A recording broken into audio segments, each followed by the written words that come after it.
Mistress of Nubia, Queen of Upper and Lower Egypt, you have revealed the power of woman. You are the light in men's hearts, ruling over fire, wind, and lightning.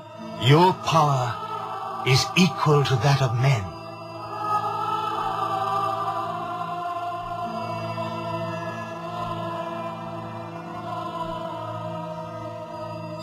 From the Egyptian Nile to the great Ganges in India, as far even as Lutetia.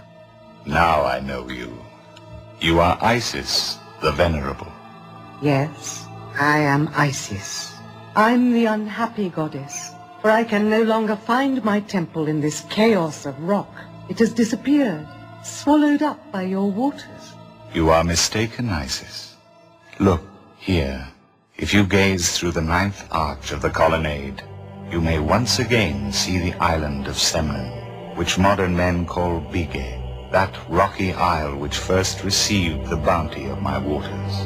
Here lies the tomb of Osiris. Osiris, your husband and brother. This island where you came at 10-day intervals. Yes, Abaton, the hidden place, the sacred place where I came to pour out libations of milk, to give my husband eternal youth. Yes, Semnon is still there. Look.